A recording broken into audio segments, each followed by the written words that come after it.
right, a very good morning to everyone, ladies and gentlemen, esteemed guests, and passionate advocates for climate action. Welcome to day 8 of the Malaysian Support for the COP30 event, a 10-day virtual journey held in conjunction with the UN Climate Change Conference in Belém, Brazil. Over the next 2 days, we'll be exploring a variety of key climate themes that highlights how Malaysia is turning climate ambition into meaningful action. Additionally, you're welcome to visit our website to check out the daily themes. Today's theme is diverse green and blue economy, so it highlights how land and ocean resources can power sustainable growth. It also highlights the importance of strong water governance and ocean stewardship to protect communities, strengthen ecosystems, and balance economic development with environmental resilience. We begin today's program with a conversation featuring Dr. Gary Theseira, Chair of the Council of CGM, who will deliver the opening keynote for the session, and then he will be joined by Mr. Julian Hyde, CEO of Reef Check Malaysia, for a discussion on ocean-focused developments from COP30, highlighting coastal protection, sustainable marine industries, and the future of our blue economy. Please join me in warmly welcoming Dr. Gary and Mr. Julian as they share their insights and reflections to open our Day 8 conversation. Thank you very much, Aaron, and a very good morning, ladies and gentlemen. It's, as always, a pleasure to have you back on this morning on our continuing coverage of COP30 in Belém. As you know, we are running in parallel with the Malaysia Pavilion over there in Belém, and as was mentioned, the theme for the pavilion on this day is a diverse green and blue economy. Now, some of you might be wondering why we've kind of lumped these two things together, because terrestrial land use is often treated differently from marine and coastal land use, and hence the green versus blue indicators for talking about these particular topics. But I think many of us are familiar with the fact that where do you draw the line between these two? When it comes to ecological systems, most of these things are very, very, very tightly integrated. The coastal waters are very, very strongly influenced by the ecosystems that border the ocean and the land. Where do you even draw the line? Is it the low tide mark? Is it the intertidal range? Is it the high tide mark? Is it the king tide mark? So there's a great deal of interplay and interrelationship between what happens between all these things. Obviously, if there are abuses on the land, if there's pollution, if there's littering, almost invariably all these things become problems in the ocean. And conversely, it's the same. If you have an oil spill in the ocean, if you have a breach and the release of sewage and other kinds of materials, that washes up on shores and can also impact the land. And we're very grateful this morning to have Dr. Julian Hyde of Reef Check Malaysia with us later on as our guest, and we'll address some of these issues in greater detail. As usual, though, to begin, let's take a look at some of the hot topics that are being discussed in Belém. This was a report put together by Radhika Chatterjee of the Third World Network on the issue of the Sharm el-Sheikh Mitigation Ambition and Implementation Work Program. Now, this might seem long to you, but it's actually par for the course for many work programs that come out of organizations like the UNFCCC, like the COP, like the Paris Agreement.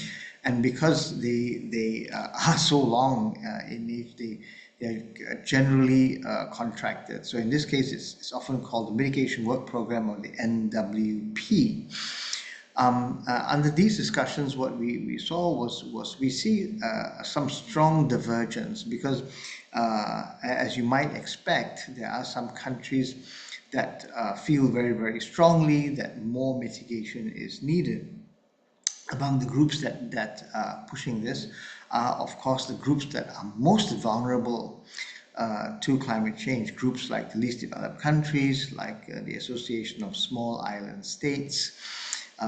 These groups genuinely are pushing for a greater ambition in terms of mitigation, because they are on the front lines, as it were, of these climate impacts.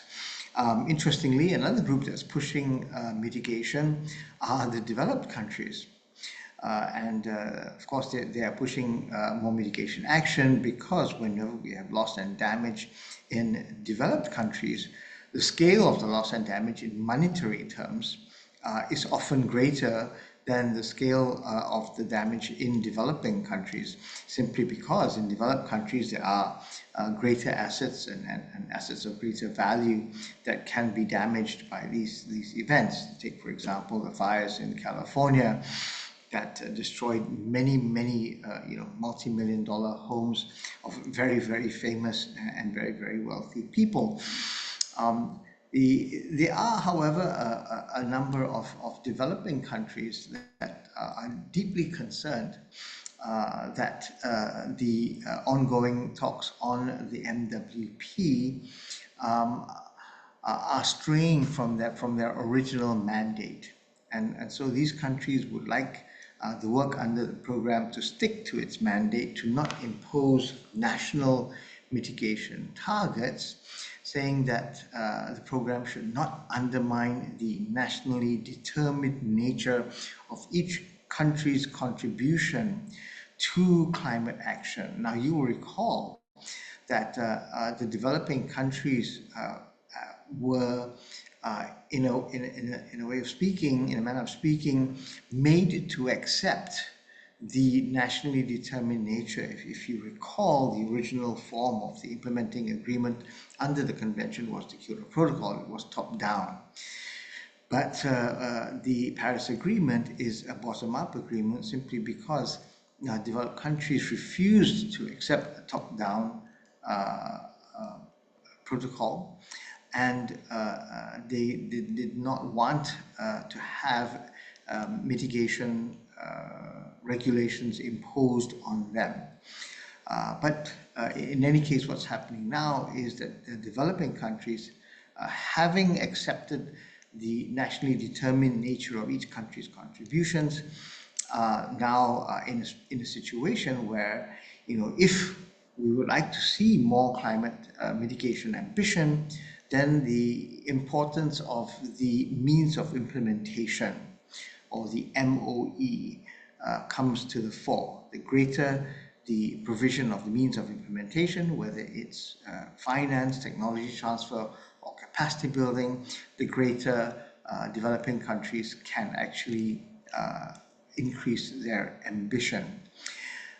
The like-minded country group went as far as to point out that so far, in the biennial transparency reports that have been submitted, none of the Annex 1 parties, which are developed country parties, are actually on track to reduce their greenhouse gas emission, to reduce their emissions to achieve the targets of 2030. Emphasizing that the developed countries are actually not taking the lead in mitigation actions. Now, the talks actually showed strong divergences in a number of areas. These talks began actually last week, but the divergences are in the following areas. The manner in which the mitigation work program decision takes into account the findings of the global dialogues as contained in the annual report of the mitigation work program. Secondly, whether or not there should be any linkage between the mitigation work program and the global stocktake decision adopted at the Dubai COP, which is COP28, whether the mitigation work program should be a vehicle for the implementation of the mitigation section of the Global Stocktake or GST outcome. Also on the relationship of the mitigation work program and the nationally determined contributions or the NDCs. In other words, whether to have any further follow-up discussions and actions on the digital platform for the mitigation work program, and finally, how to address the issue of the continuation of the work program. In many situations, when a work program is agreed and adopted, the work program does have a finite lifespan, and the continuation of the work program, regardless of whether it has been successful or unsuccessful in achieving its goals, often is an issue of very, very intense discussion, particularly if there's difficulties in achieving its goals. There will invariably be some parties who believe that the work program simply was not implemented correctly and needs to be continued so that it can be given the opportunity to achieve its objectives, versus countries who now believe, for whatever reason, that regardless of all efforts to achieve the objectives of the work program is not fit for purpose, given that there are some red line areas that some parties will or will not cross. So these frequently give rise to differences of opinion on how long the work program should be kept alive. Informal consultations were co-facilitated by negotiators from Germany and South Africa, and parties were asked three questions for their views on three areas. First of all, what concrete improvements to the mitigation work program would they like to see, and how should the digital platform be considered? Second, what would be the key outcomes of the 5th and 6th global dialogues, taking into account the annual report that was produced? And the third question being, how should these dialogues be framed, and how should views on the continuation of the work program be captured?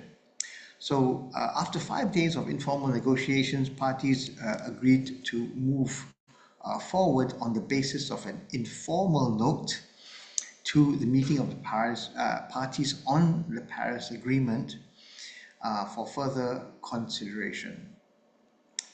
Now, as I mentioned, there were a number of groups that were very, very concerned that the mitigation work program would be used to impose targets on countries, mitigation targets on countries, among them the like-minded developing countries, the Africa group, the Arab group, Egypt, Algeria, and South Africa. So they said there was a need for mapping existing international financial institutions that provide climate finance, including multilateral development banks, regional development banks, bilateral financing agencies, with a view to host these institutions later on in the platform.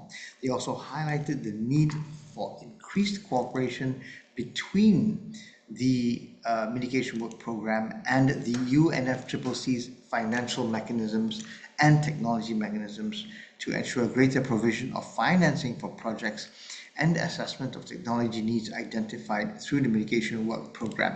So these coalitions, as it were, looking for ways to link the mitigation work program to the means of implementation, particularly the means of implementation through the UNFCCC's own financial mechanism, as well as the technology mechanism, of course, understanding that technology is very closely linked to financing. As I mentioned, the parties that are deeply concerned about the potential failure of not ramping up mitigation ambition under the MWP would be groups like the Alliance of Small Island States, the Independent Alliance of Latin American States, and the Caribbean states as well. They insist on having strong outcomes by scaling up mitigation ambition with a view of the urgency of the situation. They said that this could be done through the insertion of key messages in the mitigation work program in the Paris Agreement decision. Some of the elements they emphasize for these messages include having mitigation action that is aligned with the 1.5 degrees centigrade goal. This is of course in line with the ICJ's advisory opinion, because they also want to create a strong linkage between the mitigation work program and the global stocktake. And once again, this is a reference to paragraph 186 of the Dubai Global Stocktake Decision. Also, they want to scale up mitigation actions in line with the paragraphs on energy and fossil fuels. They also want to address deforestation and forest degradation. And finally, they want to use the mitigation work program to align NDCs with the outcomes of the global stocktake. The LMDC and a number of other groups, the Arab group, the Africa group, etc., all reminded the COP that the mitigation work program decision that should be achieved and adopted should be achieved in a facilitative, participative, non-prescriptive, and non-punitive manner. So all of these are, as it were, the guardrails on many of these negotiations, put there to make sure that whatever is determined to be adopted in these decisions in no way violates what has been already negotiated under the Paris Agreement, under the rules and modalities for the Paris Agreement. It took 10 years to agree.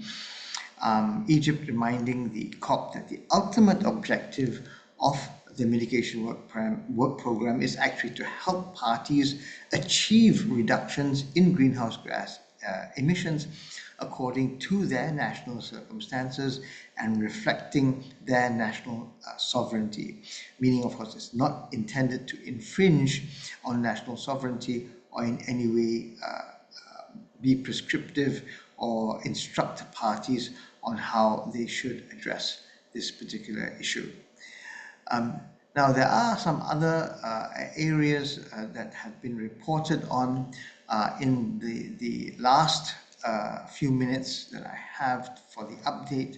I'd like to talk a little bit about what is being reported in Climate Network Eco Bulletin. There are issues on climate justice.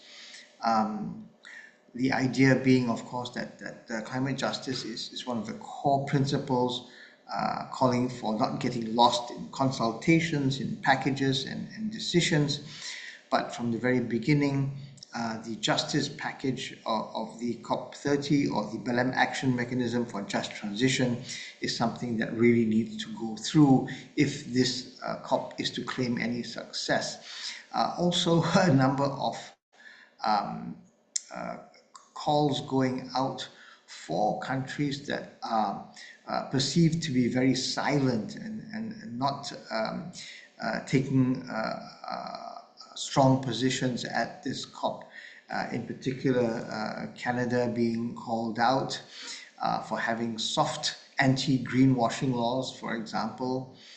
And then the Belém Action Mechanism, this concern that the transition out of fossil fuels is an area that's being left out. Of course, this is an area that many developed and developing countries are concerned about, but sometimes for different reasons. The excuses for stalling that use the just transition as an excuse, the topics that are talked about include denouncing tokenistic consultation processes, unmet job promises, biodiversity destruction, human rights violations, and all these. It's worrying to some parties that all of these things are put in the way of the energy and other kinds of transitions to actually slow them down. Now, we do know that as we undertake mitigation actions, there will be winners, there will be losers, and the idea really is for those losers who really cannot afford to lose in terms of the fact that they're already vulnerable in their livelihoods. These are, of course, key concerns. Now, we are, or we remain aware that there will be extremely wealthy people who will be impacted by the transition. But we believe that they will in no way suffer in the same way that some of the more vulnerable will suffer. Also, a great deal of concern about some attempts to bring back the CDM or to revive CDM projects, Clean Development Mechanism projects, based on outdated methodologies that should now have been updated and are no longer considered or should no longer be considered as novel. They should be considered as business as usual. Finance, of course, always an issue at the COP, and some of concern for some of the watering down of some of the COP decisions with the use of footnotes meant to be used in a sort of way as disclaimers by parties to avoid, as it were, saying what they mean in some of these decisions. So I note that I'm 2 minutes over time, and I'll continue to monitor the progress of the COP in Belém and bring you updates as they are forthcoming. But now I'd like to welcome a friend of Climate Governance Malaysia, Dr. Julian Hyde from Reef Check Malaysia. As I mentioned earlier, he does a lot of extremely valuable work in Malaysia on our marine ecosystems. And like to begin, welcome first of all, Julian. It's always a pleasure to have you on. And one of the things that we've seen happen with greater and greater frequency and with greater and greater severity is this phenomenon that we know as coral bleaching. We've seen some of the photographs taken by divers. What it looks like is essentially a bare landscape. It looks very much like what's left is only coral skeletons. But we know that bleaching can occur, but the coral might not actually be dead quite yet. Could you begin by explaining to us exactly how coral bleaching occurs, what some of the causes and mechanisms are, and what are the consequences, whether the bleaching is just temporary or the bleaching is prolonged, and perhaps what's the impact of repeated bleaching events? Julian? Good morning, Gary. Thanks for inviting me to talk to you this morning. So 2024 is now recognized by marine scientists as the 4th global bleaching event. If I remember correctly, the first one was 1998, and 2010, 2016, I think, and then 2024. So it's acknowledged that this is happening. What exactly is happening? The precise physiological reaction that causes the corals to respond in this way, we don't quite know what that is yet, but certainly we know what's happening. What's happening is that the corals, when the water is warm, the corals get stressed and they expel these zooxanthellae, tiny microscopic algae that live in their tissues. Think of them as small solar panels. So the coral's got solar panels in its tissues. It uses sunlight to produce food, and the coral takes that from the algae gives that to the corals. What happens if it bleaches? If it's a small localized event because of a particular pollution event or a siltation event, Corals can get smothered, they go white, they stay white for a few days, and then they recover. That's not a problem. It's a problem when it happens on a mass scale for a long period of time. Corals can survive. Imagine that without the zooxanthellae, the corals are on a starvation diet, right? The photosynthesis from the food that's generated from the algae represents 85-90% of the coral's food. Okay, so it's now basically on a starvation diet. It can survive for a while, but after a while, the coral's going to start dying off. How long it lasts depends on the species. It depends on the severity of the warming. So it's difficult to judge, but between 6 and 12 weeks is the period when we start to see mortality. So what that means is if the water stays warm for more than 12 weeks, most species of coral are going to start bleaching and dying off. There are these time lags. Once it bleaches, it can survive for a while. And how long exactly is it before coral starts to die? But we're talking a period of 6 to 12 months. And last year, when the water temperature is normally around 28, 29 degrees, we were seeing temperatures of 32 to 33 degrees, which is way warmer than coral can manage. So there was mass bleaching. 90+% of reefs were affected. And one set of research that we have suggests that just over a third of coral died off. So one way to look at that, it's a bit extreme, but one way to look at that is say we lost a third of our reefs last year. Imagine you started off talking about how marine issues are underserved compared to terrestrial. Okay, that will be the equivalent of Malaysia losing 30% of its forests, to put it in terms that people can understand more. So it's a big problem. What happens? Reefs die, and then the reef organisms that rely on live coral and the structure of the reef, the whole ecosystem starts to break down. A reef's a very complicated place. They're very, very highly biodiverse. And when it starts to go wrong, you lose the creatures that live on it, many of which are targeted by human communities for food. So there are ecological and economic impacts from this. The biggest problem is food security. Malaysia's in the Coral Triangle, the area of the oceans with the highest biodiversity, and millions of people rely on reefs basically for their food. So if the reefs start to die off, the fish go, and the livelihood goes. Food source goes, and the livelihood goes. In Malaysia, we're fortunate that we don't have that many subsistence fishing communities left, but islands like Pulau Tioman, Redang, Perhentian in Semporna, tourism is the big economic driver, and nobody wants to snorkel or dive on a degraded reef. Yeah, it's not a lot of fun. So we have many, many reasons to look after these ecosystems. Before you go any further, perhaps some of our listeners might not completely understand the nature of corals.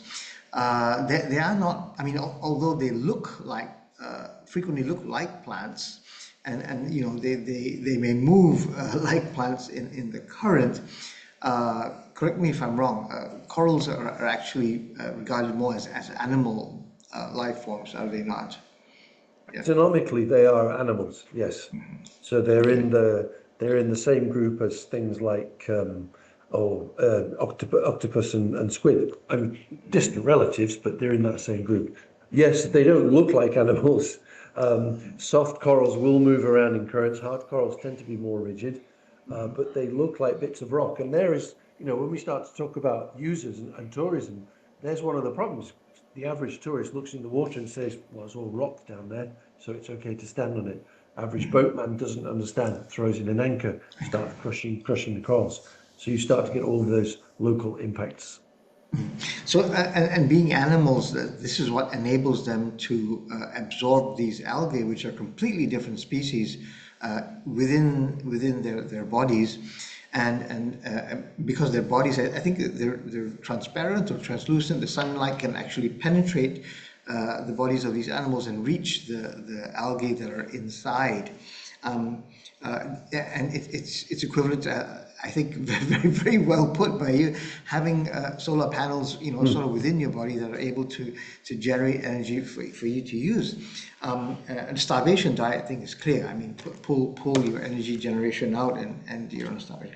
What happens to these zooxanthellae if they are expelled? Can they live as free-floating algae in the sea? For how long do they need to be reintegrated into corals equally quickly? I mean, are they as vulnerable as the corals to this separation, as it were? So if you imagine a coral like my hand, there is a calcium carbonate structure underneath that you can't see, and you've got my tissues on top.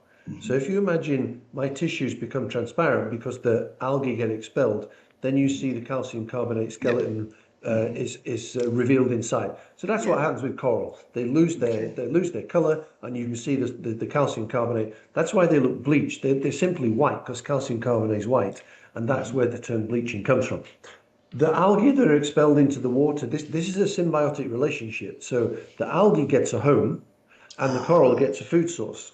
Okay, so if the coral, when the zooxanthellae are expelled, then they lose their home. So they are vulnerable as well. They can survive in the water column around the corals for a while, but they also will start to die off eventually. So your chances of recruitment or of re-establishing also become affected. But that's the way. How it came that corals have these little solar cells living inside them. I don't know the evolutionary pathway there. It's fascinating. It would certainly be a lot easier for humans if we had little solar cells inside us producing food. Maybe it would solve some of our food problems. Yeah, I think these symbiotic relationships, I mean, occur fairly regularly in nature. For example, we've got algae and fungi coupled together in what are those things called? Yeah, there's a group of symbiotes in the same way that involve fungi and algae, very slow growing on lichens. That's it. Right. Lichens also involve these kinds of symbiotic. And if you think of the number of microbes that actually reside in our digestive tracts, that is also very symbiotic. I'd like to move to a slightly different question right now. So that we've got the warming of the ocean. Of course, the intercoastal area gets a lot of heat from water that runs off from the land. So that's already warm water. And then as with wave action, capturing heat from the air just above it, that's also warming the water. But what happens when we also have the elevated CO2 levels that cause CO2 to dissolve into the water, creating a very mild carbonic acid and changing the level of changing the pH basically of the water? Is this a double risk to the various ocean ecosystems? Yeah, so when we talk about coral reefs, just briefly, we talk about two different types of threats. One is global threats, ocean warming, ocean acidification, and storms and stronger storms. And then there are the local threats like sewage pollution, tourism impacts, and so on. These global threats that you're talking about, there's not much we can do about that. As people involved in the management side of reefs, reef ecology, I can't change global warming. That's for CGM to do in Belém. But if you want, in terms of ocean acidification, yes, basically as the ocean acidifies, becomes more acidic largely due to CO2 absorption from human activities, then essentially you change the water chemistry, you do generate more carbonic acid, but you're dissolving the calcium carbonate, which forms the structure of corals and also the shells of various crustaceans and bivalves and stuff, oysters, mussels, all of these things. plus not just those are the things we don't eat. Their shells do not form as strongly, and they die off. Cannot survive. That is the impact of ocean acidification. Like I said, I'm not going to go into the water chemistry, but it basically involves CO2 absorbed into the water, making the water more acidic. It's not good. Yeah, you're talking about bivalves, so you're talking mollusks that use calcium carbonate for their shells, Yes. snails and the like, right? Yep. Yes. Whole range of things. Corals as well. Corals, Corals, yeah, the coral is coral. basically calcium carbonate. Coral, the branching corals you see are the same material as your bones. In fact, Okay. corals have been used for bone transplants, interestingly. Okay. One of the beneficial uses of coral reefs that doesn't get much coverage, but it's there. Yes, I remember reading that in a medical journal, and I thought how interesting that you can actually use coral as a substrate for bone healing. I thought that was very interesting. You mentioned not just okay, so you mentioned the global threats, and you talked about that as being something that not a lot of us can do. I mean, the oceans are so vast, and CO2. Thankfully for us, is being absorbed by the oceans. In fact, the oceans are one of the biggest absorbers of CO2 and heat, and both of those are changing the nature of our oceans. But you also talked about local threats, and it seems to me that the localized threats are the ones that are more likely human caused than anything else. You talked about sedimentation. Of course, that happens when our river water becomes loaded with sediment. That's of course due to activities on land that increase rates of erosion on land and add sediment to waterways. But also things like pollution, which bring in chemicals, agriculture, which might bring in fertilizers, and you already mentioned eutrophication.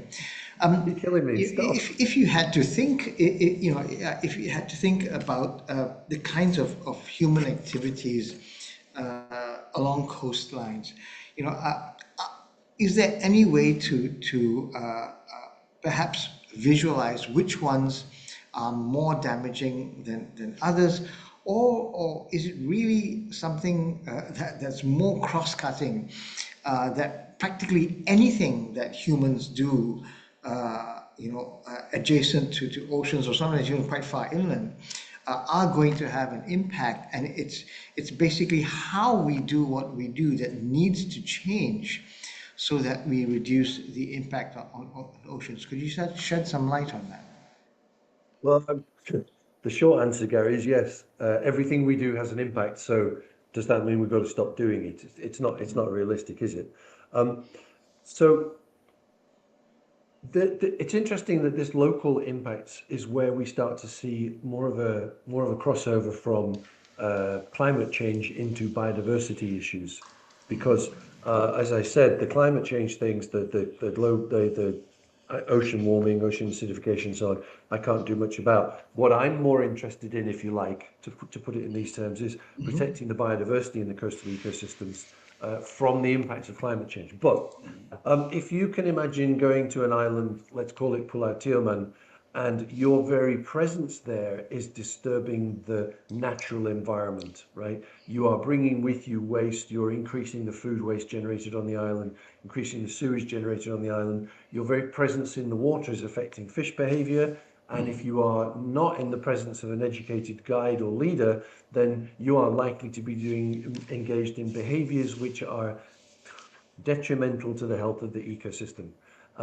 I was in Redang Island a few weeks ago working with our community marine conservation group there. We were doing some coral restoration. We come to the surface and there's a boat nearby, has moored, thrown an anchor in the water, and the guys, snorkeling customers, are standing on a coral head just behind the boat. Okay. Now, the tourists don't know the difference, and unfortunately, the boatman, who's from the mainland, doesn't know the difference. What do we do? It's like, what do you do with a puppy that misbehaves? There's only so much physical action you can take. Yeah. So, but take that same scenario and turn it around and say, okay, the guide is very aware of the fragility of the ecosystem. Therefore, he does not use an anchor to moor his buoy. He uses a mooring line, which has been put in a way that doesn't damage the ecosystem. When he arrives at the site, he briefs his customers and says, these are coral reefs, these are what they're about. Please don't touch them. Please don't feed the fish. You're talking low or zero impact sustainable tourism. So the question becomes, which way are we headed?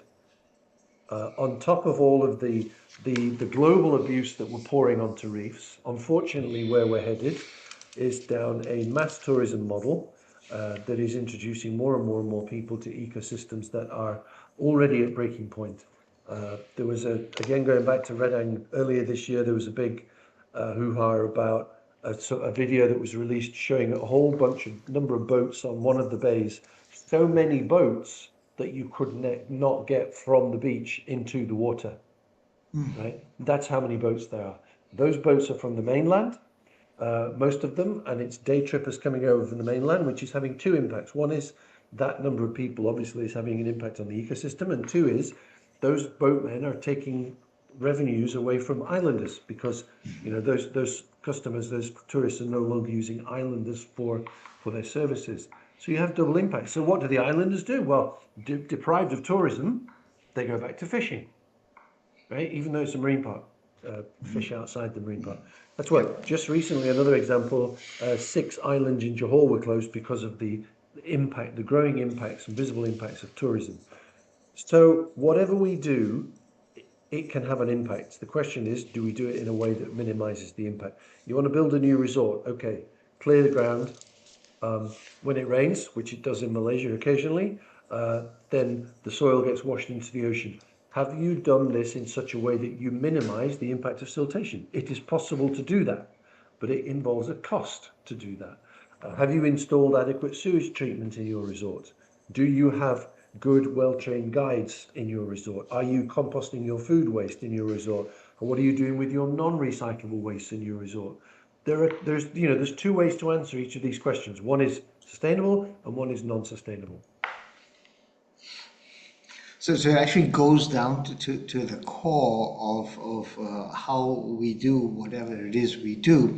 I mean, of course, there are key policy decisions as well as regulatory frameworks and governance frameworks that we could use. Ostensibly, this could increase the cost of taking a holiday, but in the long term, it's the kind of regulatory framework and governance arrangements that might actually end up preserving what it is that tourists come to see. Yeah, I mean, the idea of tying up to a buoy or a mooring line rather than dragging an anchor, I think all of these things are very relevant. I remember in not Tioman, but in Redang, at the I'm not sure what it's called now, the Coral Conservation Center or the Marine Center there. I recall listening to a lecture by the personnel there prior to going out on one of these snorkeling trips. And they were very, very dedicated people, I think, explaining, how coral are alive, how they are animals, how even touching or molesting the coral, not to mention stepping on them, but that has a huge impact on the coral. All the do's and don'ts regarding sea life. Things like picking up urchins and things like that. Obviously, safety on the one hand, but on the other hand, are very, very important things. And then following that, we went out with the guide, and unfortunately, the waves were very, very strong and ended up washing some of our group essentially onto the coral. And once they got caught by breaking waves, there was actually no way to to keep them off of the coral. Is it just an issue of training and education? Does your average tourist understand in the course of a 5-minute lecture, what the implications of their presence are? Or do you think this is something that needs to be, as it were, plastered, all over the place on every wall and every? I mean, you just as an example, you walk into a factory and you're immediately confronted with slogans and signs and infographics that sort of hammer into you all the do's and don'ts, It's zero accidents. yeah. Is this something that a culture that we need to awaken in our government agencies, in our tourism businesses, etc.? Do you see it working in other parts of the world? I think it works here. So there's a lot to unpack there. But again, we're back to the difference between terrestrial and marine, right? You walk into an office building, it says switch off the lights. You walk into a construction site, wear a hard hat. You walk into a snorkeling shop in a coastal area, and it's got pictures of pretty fish, but it doesn't say anything about safety. But back in the day, Gary, I used to run a scuba diving centre on Tierman Island, and before every dive, we would give a briefing to the customers. Where are we going? How long for? How long's the dive? How deep's the dive? And all of this. And at the bottom of my briefing board, I had screwed on a sign that says "Fingers and fins off the reef." Right. So every time we did a briefing, people were politely and gently reminded, it's a fragile environment. Look after it. And and it shows if you are an operator with those standards, it can work. There's a program called Green Fins introduced by the UN some years ago. We're the manager in Malaysia, and it's designed for dive operators. It's a set of best practices for dive operators. I think something like 20% of dive operators in Malaysia are members. So, we're getting some of the market, but not everybody is interested. Now, lest we forget, it's just a bit of diving, it's just a bit of snorkeling. Malaysia's tourism industry employed 3.5 million people in 2024, right? That's over 20% of the national workforce. So while what you were talking about earlier on is the global picture on adaptation versus mitigation arguments, global south versus global north, those big issues. But locally for Malaysia, this is the big issue, right? Are we going to continue to exploit these ecosystems in unsustainable ways and jeopardize 20% of employment? Or are we going to start to realize that sustainability costs, it saves jobs, it contributes to food security. Let's not forget that. If you're talking about coastal development, we're not just talking about coral reefs, we're talking about mangroves and seagrasses. So here are 3 linked, connected ecosystems where marine life will spend its time in each of those 3 ecosystems. Some fishes will move from one to the other. Some fishes just live in one of those ecosystems, but combined, they are the supply of fish for over 130,000 small-scale fishes off Malaysia's coastlines, right? So there's 130,000 jobs. There's 130,000 livelihoods and food security issues. Then we look at the islands. 250,000 visitors a year visit Tierman, we don't actually know. Say 500,000 over the East Coast Islands. Each person spends 500 ringgit. That's $250 million worth of business, of economic value that needs to be looked after. Done sustainably, those ecosystem services can be maintained in the long term, and we can protect that livelihoods, those jobs, and that food security. Done unsustainably, let's not go there. And of course, if we fail to protect this livelihood, then we end up running into situations where the locals actually end up harvesting the fish and things like that, and moving into things like bombing and other illegal activities. Just on the side, this used to be a problem in parts of Malaysia. Have you seen any signs of this kind of illegal harvesting, poaching of coral fish species, and any damage to the reefs by bombing? Are there still signs of that going on, or do you think that the locals actually have taken on board some of these, I guess, very basic issues, I mean, relating even to their own safety, as part of their livelihood? It's still not uncommon in East Common. Malaysia. We don't have any data for Sarawak. We don't do any work in Sarawak, but Sabah, particularly in the south of Sabah, it's still quite commonplace. We know that it can be addressed. We've been working on Mantanani Island, which is to the north of Kota Kinabalu, for a number of years, and we started there because we'd heard about it as a fish bombing hotspot. So over a period of years, we put in place some fish bomb detectors. We then consult with the community to understand why they're doing it and try and educate them on what the issues are. You work with the school kids to teach them as well, so you make generational change. And critically, you create alternative livelihoods. So I think what made the biggest difference was when the market for homestays became established on the island, and villagers started to make a living out of tourism. Previously, all the tourism had been day trips run by people from off the island. Islanders get no benefit. But when they start to make money from it, then they say, well, I don't need to go fish bombing anymore because I'm making money from this, right? And our data from the fish bomb detectors shows that fish bombing reduced by over 95% Oh, wow. over a period of about 3 or 4 years.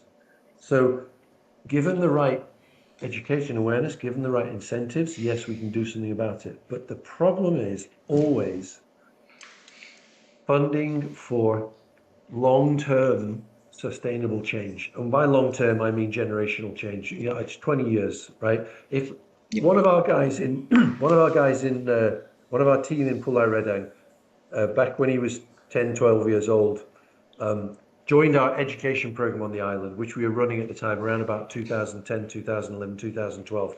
He joined that back then, and he recently joined Reef as a full-time employee. So he's an islander, he got the message, and he's now leading the message on the island. That's what works, but it's taken, in his case, 10 years, 10, 12 years to make that change. So we need to be able to do this stuff for long term, and unfortunately, organizations like us, most of our funding is, if we're lucky, 3 to 5 years. And it's not always, can't always get follow-on funding. So and this I guess the tug of war between short-termism and long-termism seems to pervade a lot of what we do when we try to talk about sustainability, and it looks like marine conservation is really no different. We've got a question, if you don't mind taking one from Nozaini Nordin, who's put a question in the Q&A box. She says, good morning. Due to the destruction and threats of ocean warming, oceanic pollution, commercialization, do you think corals and other marine biodiverse species might migrate to other safer breeding waters for survivability? Not sure how to what to make of this question, but do you want to take a stab at answering it? well, if the waters around Malaysia continue to reach 33, 34 degrees every year, fish move. Maybe they will start to migrate to cooler waters north or south. I think there is some research suggesting this is happening, that the biological range of some species is increasing as they migrate from warming water to cooler water. It's a bit more difficult for corals to move because they're kind of, they're a bit fixed. Yeah. But certainly mobile species can move, and I think it's quite likely that they will. The problem is that the new home may not turn out to be any more hospitable than the old home. You know, grass is always greener, right? It could well be that they're moving. If you imagine, where are you going to go south from Malaysia? Indonesia, and then you're down to Australia. Well, that's already a warming continent anyway. Yeah. The opportunities are limited, but evolution will push them in this direction anyway. You know, you will move away from an inhospitable home. One thing you didn't mention just now, Gary, is migration. So fish may migrate to better climates. People will migrate to better economic climates. So if the tourism on the island collapses, there's 12, 15,000 people living on those islands who will move for jobs. Yep. Right? So you've got greater pressure for housing, education, healthcare, and so on. On Mantanani, 3 rows of houses have already been destroyed by stronger storms. So that's a whole bunch of people who've already been displaced from their homes. Yeah. Happening today in Malaysia. Not many people. Yeah, things that we thought only happened in places like the Philippines and I guess, you know, along the eastern American seaboard where we get hurricanes and in places like Kiribati and Tonga where the sea level is rising, you know, and places where we have typhoons yeah, cyclones, obviously.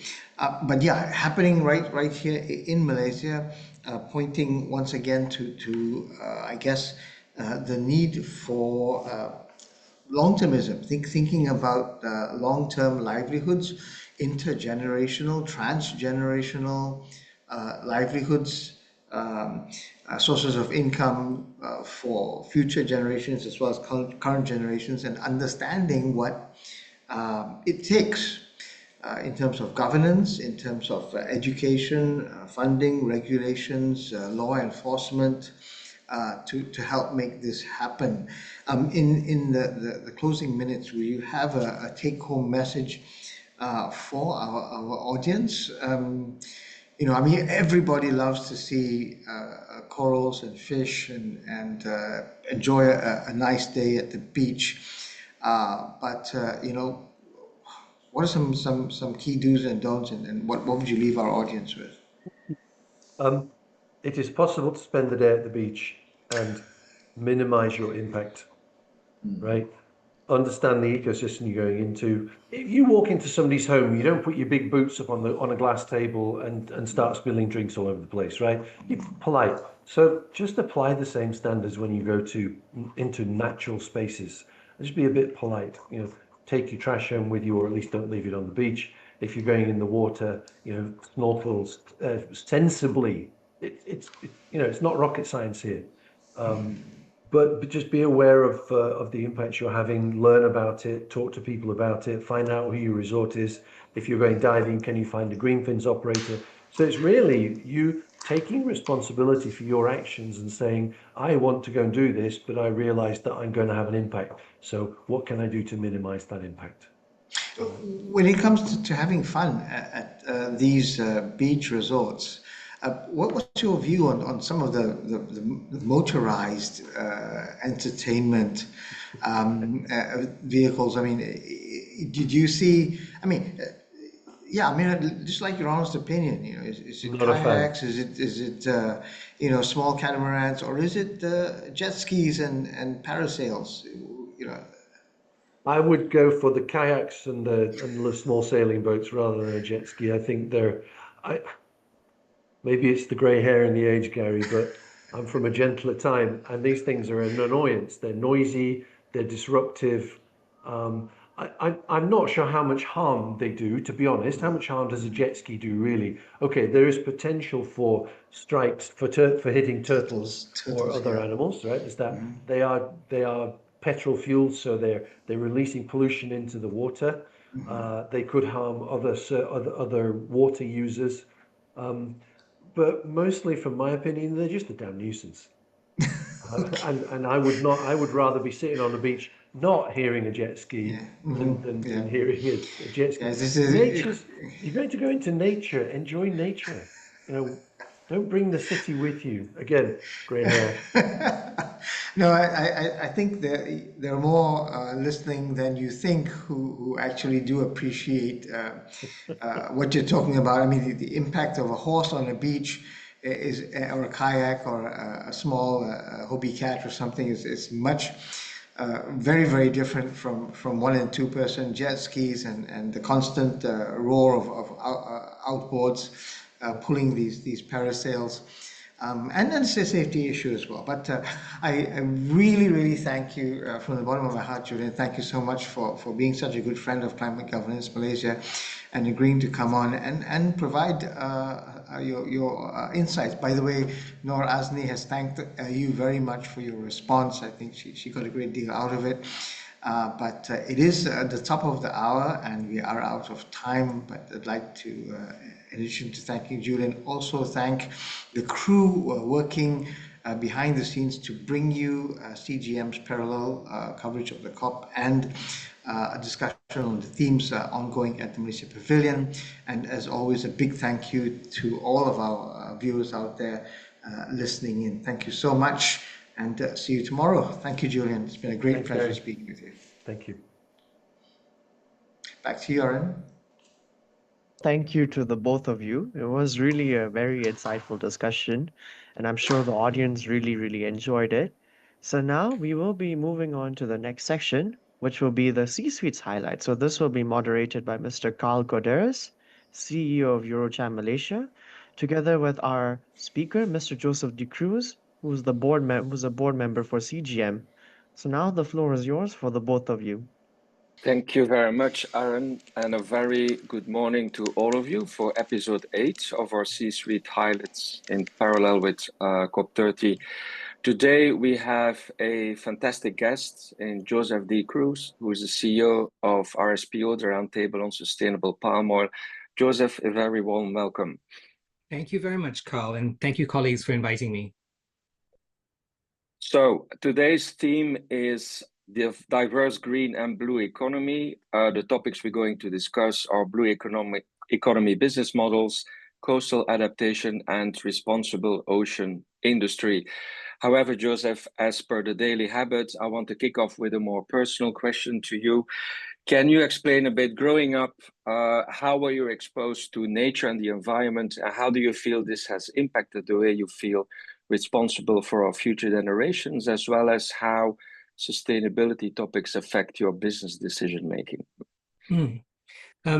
In the previous session, Julian was talking right at the end about, us grey-haired folk, and my hair, when I have it, is also grey.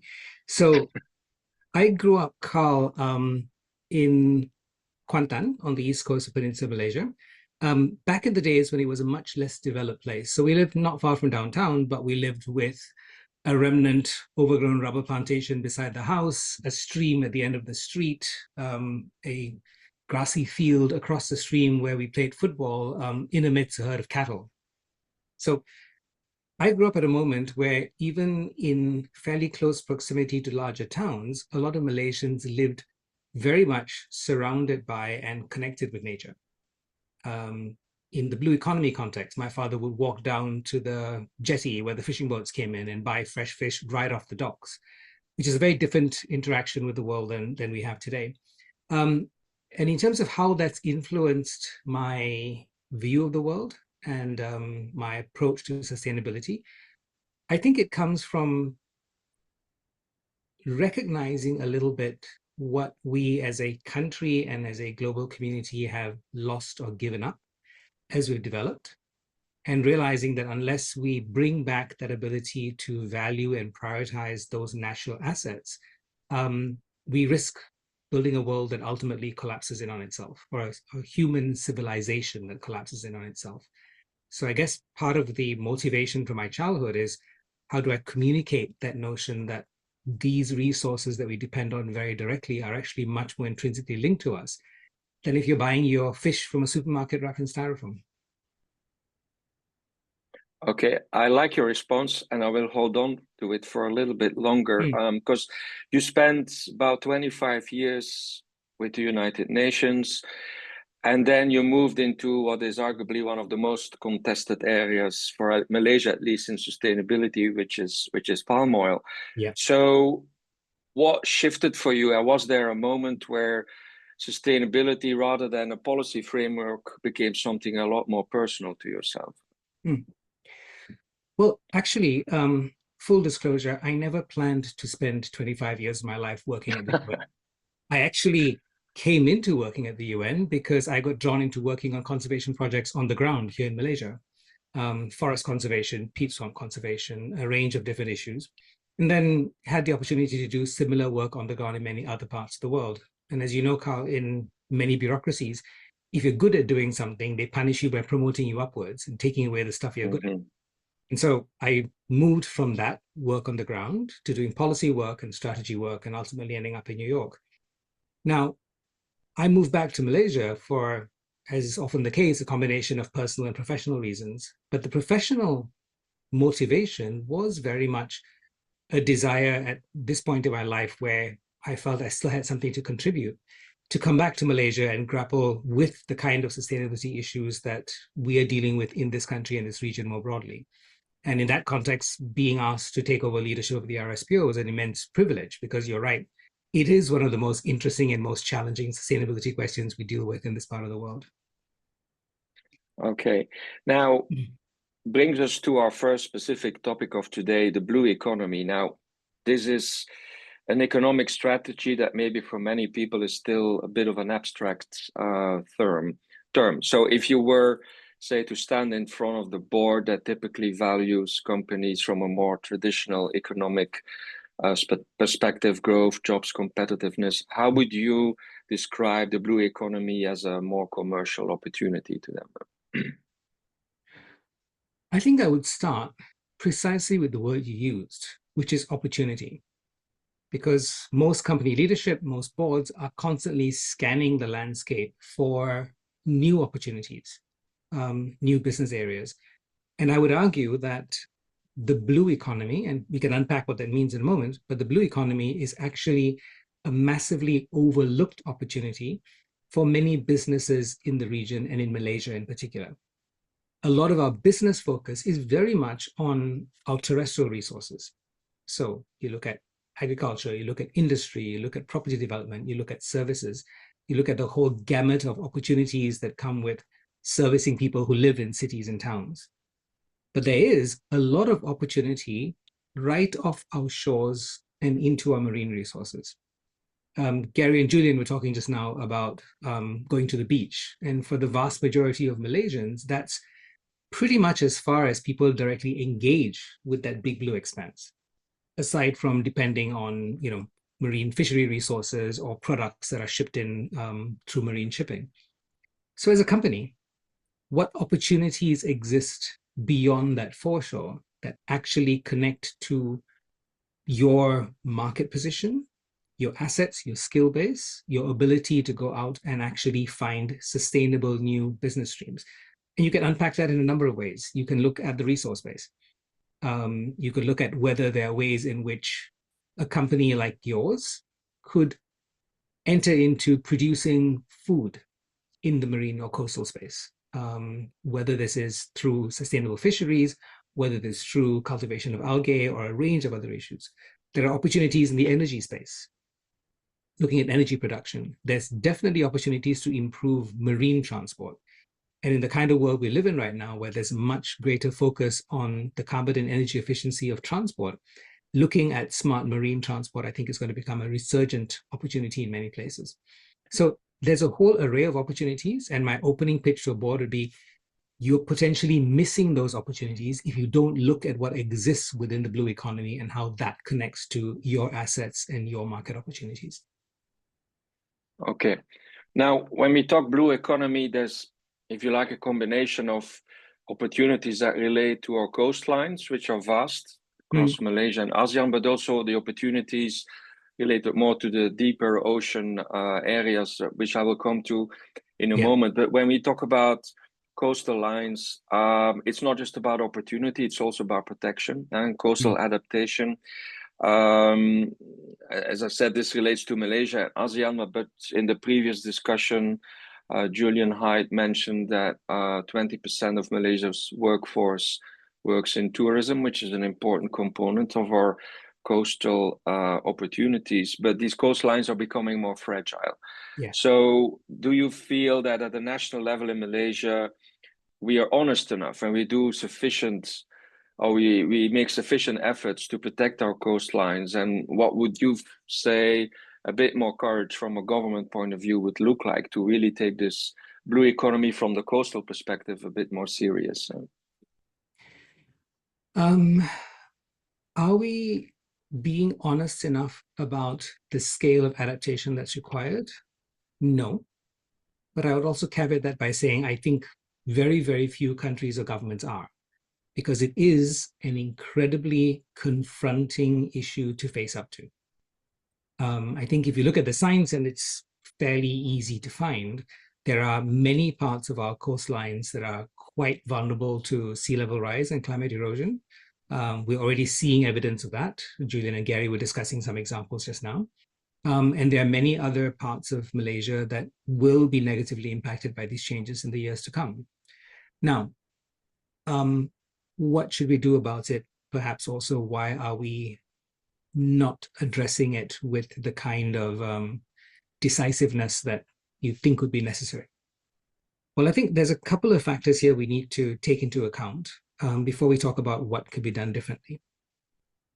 Firstly, as a policymaker, as a leader in any context, it's sometimes very difficult to be the person who comes out and openly acknowledges the scale of the problem, because you immediately place on yourself the obligation to act on it.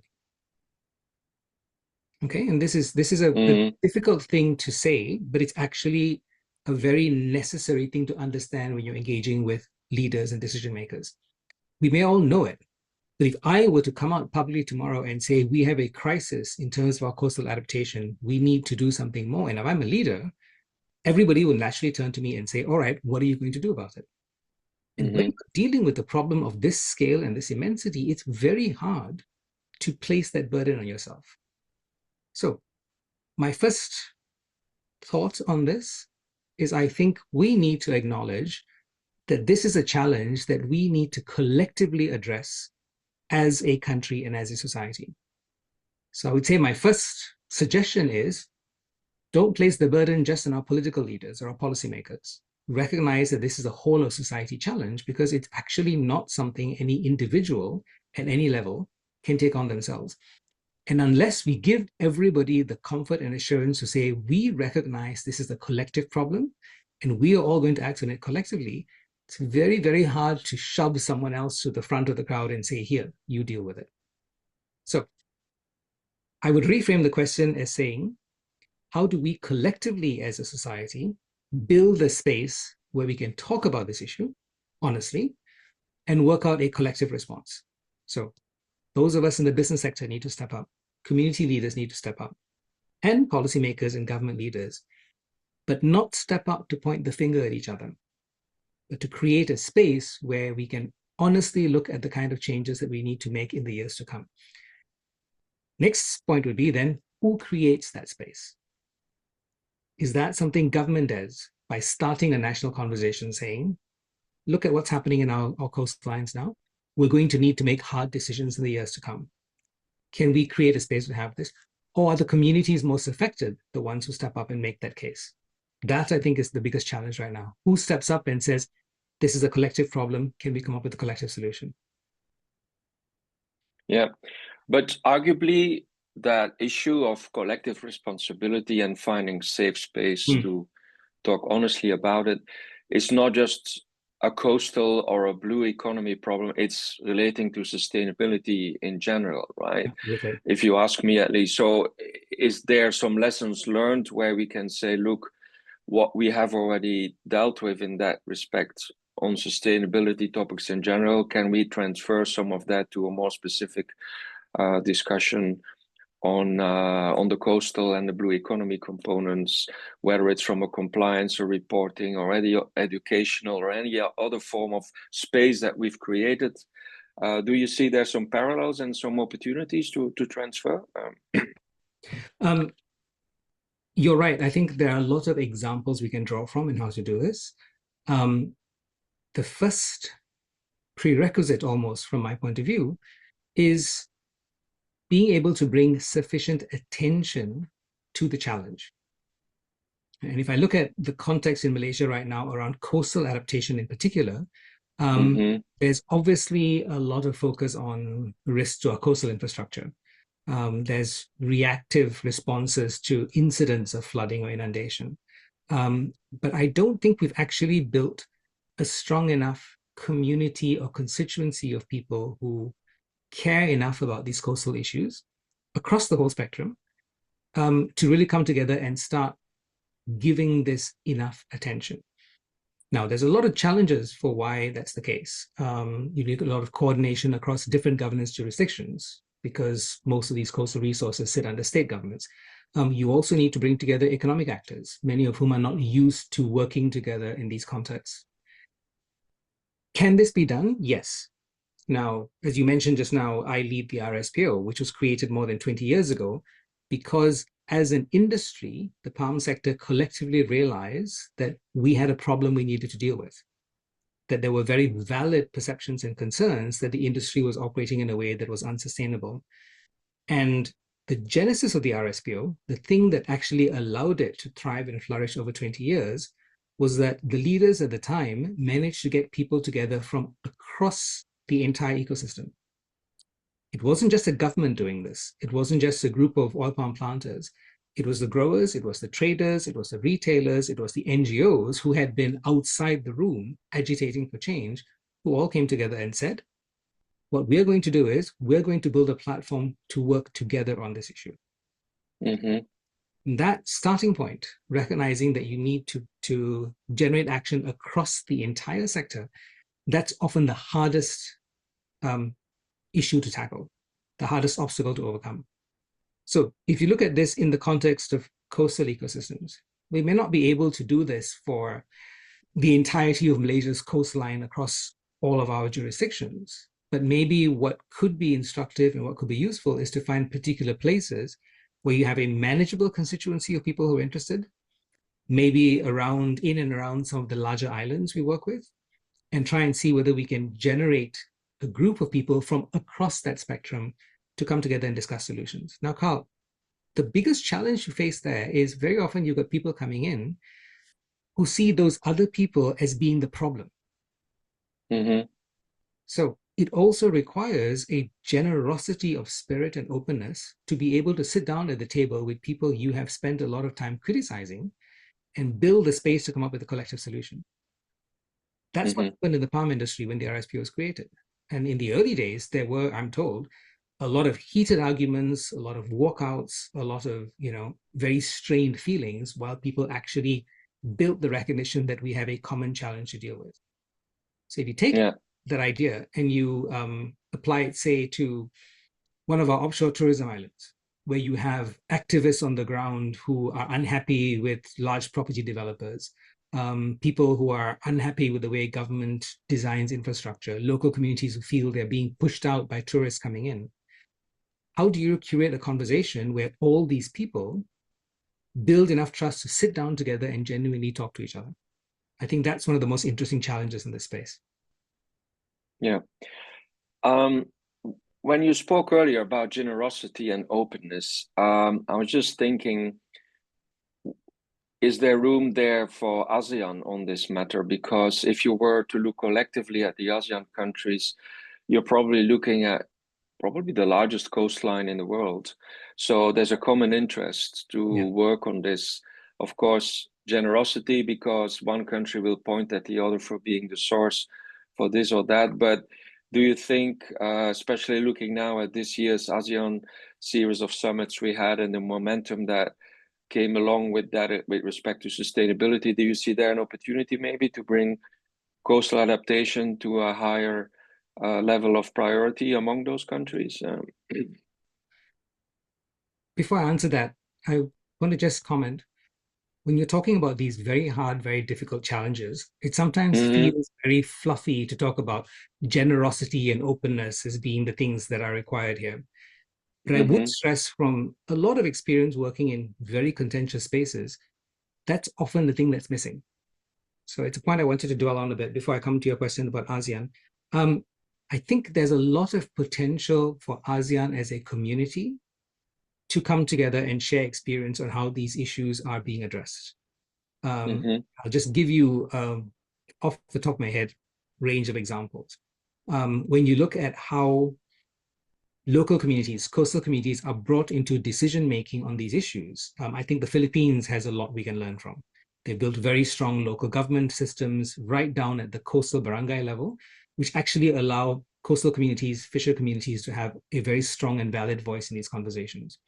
When you look at how you deal with very large, complex coastal systems, Indonesia, of course, has a bigger challenge than most of us.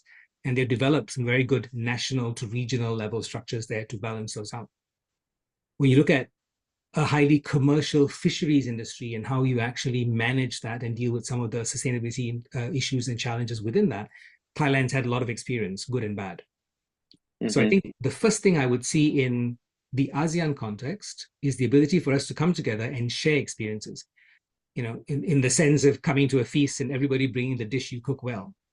Building a space where we sit down and we learn from each other collectively on how we can actually tackle these issues. Then you can build the space and the level of support to start tackling those issues that are actually transboundary. Because we have a number of those. As you know, when you look at fisheries management, we have a lot of issues within this region around IUU, illegal unregulated fisheries. And that's one place where it's easy to get into finger pointing, because the perception is many of these boats come from one or two of the ASEAN countries and not the others. So you can very much get into that contentious finger pointing mode, but I think we've been doing that for the last 20, 30 years. It's not getting us very far. The other part of this that becomes very interesting is there's a lot of conversation within ASEAN around the energy transition. And the energy transition that our region collectively needs to go through absolutely depends on smart, thoughtful, long-term decisions around how we manage our coastal resources and our marine resources. Whether it is energy transmission systems, whether it is looking at the potential of marine-based energy production. There's a lot of, but it also involves how we deal with transitioning out of the strong focus on oil and gas in our marine reserves. All of those actually do need these longer-term conversations. But it comes back to the same question: where and how do you create the space for those conversations to happen? And I would gently push back on the notion that that becomes an intergovernmental ASEAN conversation only. I think business community leaders across ASEAN also need to forge those relationships to have this collective conversation. Okay.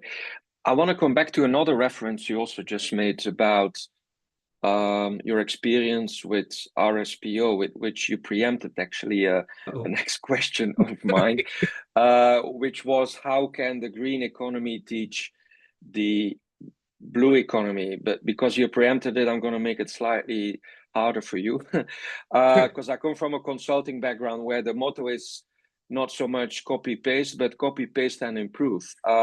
So if you were to say, look, applying RSPO principles on the blue economy, what are some of the weaker sides of these palm oil focused sustainability models that you can learn from, that you say, look, if we were to design it for the blue economy, this or that can be done differently? What would you suggest?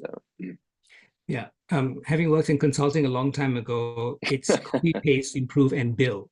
Never forget the billing. It's a very good question. I think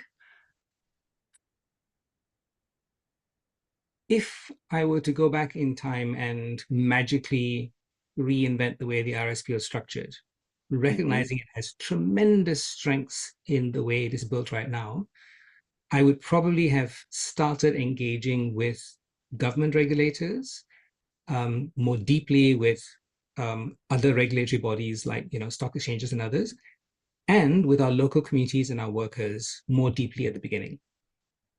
When the RSPO started, it was very much started within the supply chain with strong engagement from environmental and social NGOs. That was a driver, and that was enough magic sauce there to actually build a very robust platform. But As a platform, we are now doing a lot more to engage with governments, with smallholders and others, because they weren't as strong a voice at the start at the table. So I would say, if you're looking at doing this in the context of our coastal systems, think very carefully about who are the people who need to be at the table. And I guarantee you, anybody you go and ask, any actor in that space will only be comfortable having a subset of the people at the table. Big property developers are never happy having coastal reef activists at the table. Local communities are never happy having outsiders at the table. But unless you build a conversation that actually brings everybody into this, in the longer term, you do suffer in terms of how far you can make progress. This is a very, very different approach to how we normally tackle sustainability issues in these spaces. Normally it's, let's push for a regulation, let's go do a study, let's hire a consultant who will copy, paste, improve, and bill us for that. But I think all of us who work in the sustainability space, Karl, are starting to see the limitations of only depending on one or a few actors to take action in this space. We live in far too complex a world right now. So build a very, very big table, build the time and the space for people to come together and learn how to listen to each other. Again, it sounds very fuzzy, I know, but it is fundamentally important. Otherwise, you can feel like you're making a lot of progress at the start and eventually hit major roadblocks as you go along. Okay, and you can now bill me for that answer, Joseph. But we're coming towards our final points, because you also mentioned collective responsibility, and we need to still talk about responsible ocean industries, whether it's shipping, offshore energy. Let's also not forget all the buzz around deep sea mining. Yes. Collective responsibility issue there being that a lot of these activities take place in areas that actually don't belong to anyone. So how do we still create stewardship over that? You're the man to ask. Do you see a role there for the UN, or what are your thoughts on making us collectively more accountable and responsible for these activities? If we're talking particularly in international waters, the open seas, it is a huge challenge. The UN, I think, has played as a platform a useful role with ACLOS, with the work that the IMO, International Maritime Organization, and others have done. So I think the UN has been a useful platform to create the broad infrastructure and regulatory framework for this. But it still depends on two other things. First of all, it depends on genuine cooperation amongst governments, the governments involved. So that layer is very necessary, and a lot of effort has to go into building that. But I would say, if you want to ensure, for instance, let's take a specific example. If you're looking at deep sea fisheries, all right? You can have international regulations, you can have national regulations about this, but you also, I think, need to have a very strong framework of governance and self-governance within the fisheries industry itself. It means you're not just regulating fishing boats, you're ensuring there's pressure on buyers and traders to only source sustainably produced fish. You're ensuring there's pressure on supermarkets to be able to declare where they're sourcing from and prove that it's sustainable. You're making consumers aware why it is in their personal interest to buy fish that are sourced sustainably. So you need to build that entire stack of points of pressure and control for this to work effectively. Again, forgive the cliche, no magic bullet solution, no one size that fits everything.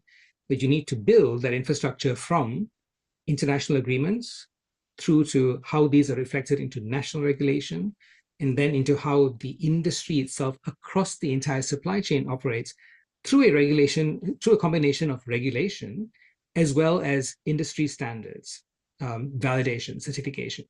That's in effect how the palm sector operates today. We do have national and market regulations, but that's only one layer of the stack. A lot of the practice has come from the industry collectively setting standards for itself and holding each other accountable across the entire supply chain. And I think that needs to apply to every supply chain that operates in these deep water areas as well. And we need to build it in right from the start. Otherwise, it's too difficult later to come back to it. Okay. We have briefly time for our last a quick question. What are your personal expectations from the current COP30 conference? Again, a grey hat answer. I'm managing my expectations because I think, given the way we are, or the situation we're in globally right now around global collective action, it's very, very difficult for the well-intentioned people in the room to build agreement on strong action for a global community overall. My own personal feeling is progress on sustainability, on climate action is going to come in more specific pockets. It's going to be through smaller, regional, like-minded groups moving ahead, which is where I'm actually much more interested and much more optimistic in how regional networks like ASEAN and the many regional networks within that, whether it is coalitions in the financial sector, whether it is coalitions in the agriculture sector, I'm much more interested in how those groups are coming together and agreeing on how progress is made. My own sense right now is we're in a moment where it's those collective actions of groups and individuals that's going to propel us forward, rather than global agreements, which I think have been the main focus for the last 30 years now. Okay, Joseph D Cruz, all the way from the Kampung football field through the green and blue economy. I thank you very much for your passionate insights, and I'm sure our listeners have also enjoyed this discussion. So thank you very much again, and have a lovely day further. Thank you, Karl. Pleasure talking to you. Have a lovely day too. Thank you very much to the both of you for that insightful session and the discussion. So now moving on, we'd like to move on to the next section, which is the NGO Pavilion by WWF. So this has been curated by them. So today's keynote speaker from the WWF would be Miss Louise Heaps, the head of the Blue Economy WWF. So as she's not here physically, we will just play a video of her showcasing her remarks. Hello, ladies and gentlemen. My name is Louise Heaps, and I lead WWF's Global Sustainable Blue Economy Initiative. And I'd like to start this presentation by highlighting the enormous social and economic value of the ocean's natural assets to both local and national economies, estimated by WWF in 2015 to have a global value of $24 trillion, releasing benefits of up to $2.5 trillion per annum. And this was one of the first global estimates of the ocean's contribution to the global economy, and is often cited in international dialogues and reports. And as the bedrock of the ocean economy, both coastal and ocean ecosystems provide a range of benefits in the form of food security, livelihoods and revenues, cultural values, and of course coastal protection for millions of coastal dwellers and communities, as well as businesses. And by way of example, coral reefs are estimated to provide up to $36 billion in terms of global tourism revenues each year, and are home to 25% of the world's fish species, providing essential protein to many coastal communities, particularly in small island developing states. Coral reefs also provide protection against climate-related weather events and potentially absorb up to 97% of wave energy. However, the ocean economy, and therefore demands on these natural resources, is predicted by the OECD to double during this decade, and that's being fired by trillions of dollars of mainstream finance. And in fact, at the global level, WWF have recently estimated that over $1.45 trillion of private sector credit finance is being targeted at the top 23 seafood, the top 29 shipping and 27 renewable energy companies. And significant amounts of capital, largely from the global north, is also going into coastal developing nations where there is a greater dependency on the ocean's natural resources. And in fact, WWF's global analysis of the financial flows into the Southwest Indian Ocean region found that between 2017 and 2023, more than $27 billion of credit finance and investments were targeted at seafood, energy and shipping and related infrastructure sectors. across that region. And Jean-Paul Jouffret from the Stockholm Resilience Institute calls this the blue acceleration, representing a phenomenal rate of change over the last 30 years, with a sharp acceleration into the 21st century. But we know that unsustainable business as usual blue economy is essentially leading us into a climate and biodiversity crisis in our ocean. Not least, we are rapidly losing natural assets that underpin our ability to adapt and build resilience in a rapidly changing climate. And the impacts associated with this are creating significant risk, not only to society, especially those living in coastal communities, but also to business. It's also creating disproportionately high costs to developing countries, with SIDS alone facing annual climate adaptation costs of between 22 and 26 billion US dollars. And to outline these risks in financial terms, WWF and Metabolic in 2021 undertook a global risk value at risk assessment of 6 maritime sectors across a global index, and we showed that 66% of businesses are exposed to ocean risk, and that if we continue along business as usual pathways, losses to the investment sector alone could reach as much as $8.4 trillion in terms of assets and revenues over the next 15 years. But if we do take immediate action to align with the Paris Agreement and the SDG targets, these losses could be reduced by over $5.1 trillion. Put simply, too much finance is currently being targeted at unsustainable and destructive development pathways, and insufficient is being targeted at safe and just sustainable blue economy pathways. And the finance gap for the delivery of the Sustainable Development Goals is estimated to be around $3.9 trillion, with current investments in nature-based solutions estimated by UNEP to be only around $200 billion, and only a very small fraction of that is being targeted at oceans, estimated to be around 13 billion over the last decade. If resourced and managed sustainably, however, as long as certain tipping points are not breached, the ocean does have enormous capacity to regenerate and provide substantial gains to society and business. And this was one of the key messages of Sir David Attenborough in the Ocean film launched earlier this year.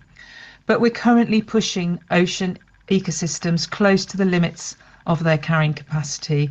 And of course, the most immediate concerns are the impacts on some of the most vulnerable citizens in our coastal communities. The ocean economy should serve to keep us all in a safe and just space entirely within ecosystem limits, producing benefits that meet the needs of all humans. And this sets us in the right direction for beginning to develop a meaningful definition as well as principles for a sustainable blue economy. And WWF was possibly one of the first organisations to propose a definition of a sustainable blue economy, at the time building strongly on Agenda 2030. And we describe a sustainable blue economy as one which provides social and economic benefits for current and future generations, restores, protects and maintains diverse, productive and resilient marine ecosystems, and is based on clean technologies, renewable energy and circular material flows.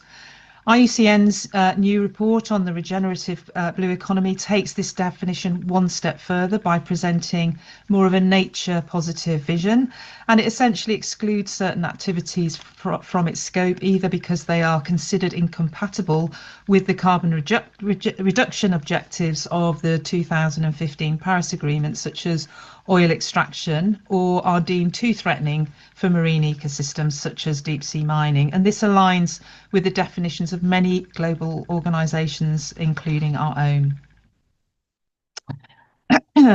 Given that trillions of dollars are being directed at destructive business as usual practices in the ocean, the greatest gains to be had is to permanently redirect private capital away from business as usual pathways and towards nature positive pathways. So to support this ambition, WWF co-led the development of the Sustainable Blue Economy Finance Principles in 2018, along with the European Investment Bank, European Commission and the World Resources Institute. And these are now hosted by UNEP's Finance Initiative, and their goal is to provide clear, actionable, science-based recommendations to enable financial decisions that support and drive capital towards the sustainable blue economy.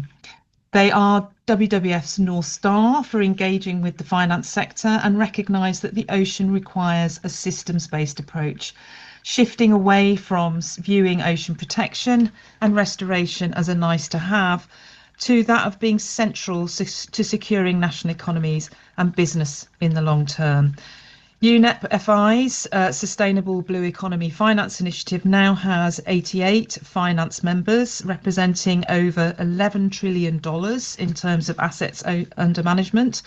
So they are gaining traction, and we need to get more financial institutions on board.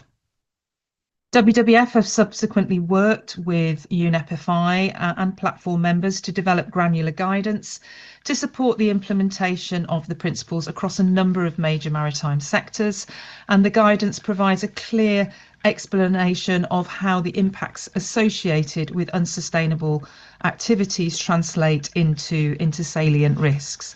And through our direct engagement with the finance sector platforms and individual finance institutions, we have seen significant improvements in the seafood lending policies of key banks, and have identified that as much as $27 billion of credit finance aligning with stronger sustainability criteria is potentially being targeted towards 29 major seafood companies.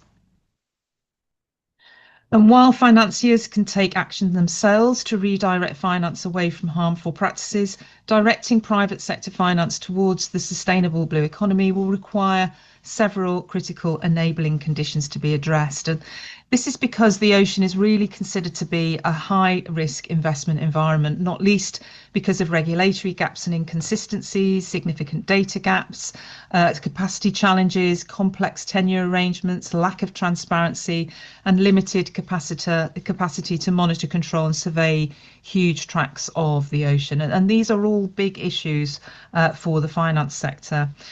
There's also a lack of investable sustainable blue economy pipeline attributed to capacity constraints and a lack of appropriate deal size and risk return ratios for the available capital. And again, this makes scaling and replication more complex than you would see in terrestrial sectors. Private sector financiers are also not well versed in risks and opportunities associated with the ocean, and the lack of successful precedent deals, especially at large scale, also reduces their confidence. So attracting private sector finance must be supported by a really strong government policy, regulation and actions that serve to de-risk the enabling environment. So most importantly, it's critical that governments recognise the value of ocean ecosystems in terms of building a resilient national economy, and capacity and resources should be targeted at the restoration, protection and sustainable management of natural resources as the bedrock of a sustainable blue economy. And let's face it, not many financiers would be prepared to finance something where the assets are poorly managed and where they're yielding uncertain revenues. So investing in tools like marine protected areas and ecosystem-based marine spatial planning, which all build resilience and integrity of the ocean, should be seen as tools that secure national economies and attract finance.